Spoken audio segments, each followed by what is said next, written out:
Hello guys, good morning. Ngayon po ako gagawa ng pindar na isda. Pakita ko po sa inyo kung paano po ito gawin at ang mga ingredients nito. Narito po.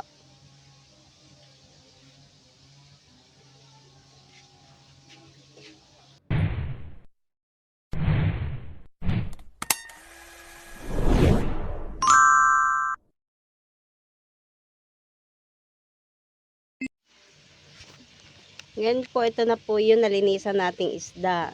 Ngayon, ilalagay na natin ito sa bowl para lagyan natin siya ng mga ingredients. Yan, isa-isa nilalagyan natin ng asin. Dapat maraming asin para hindi ito masira. Yan.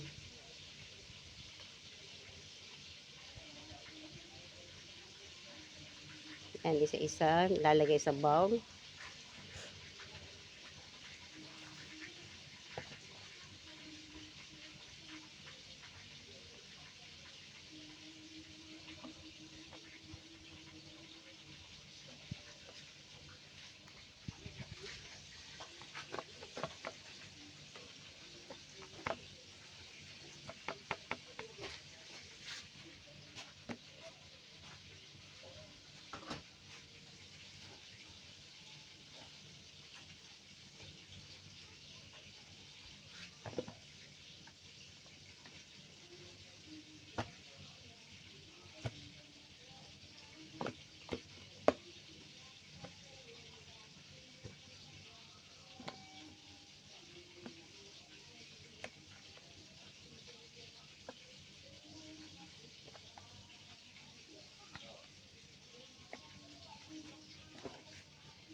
Yan, pagkatapos lalagyan natin siya ng suka.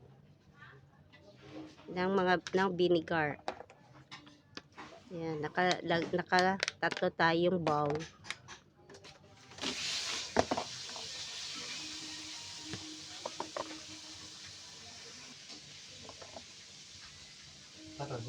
Tapos lagyan natin siya ng black pepper.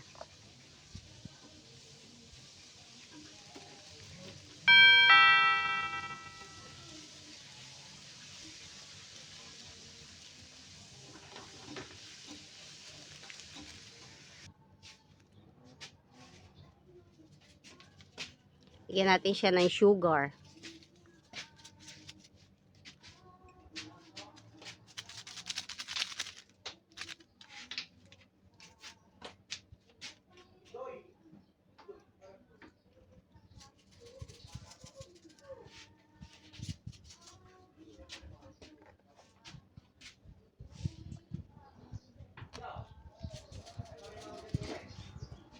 Pagkatapos nitong nababad na ng ilang araw, tsaka natin ito ibibilad sa init.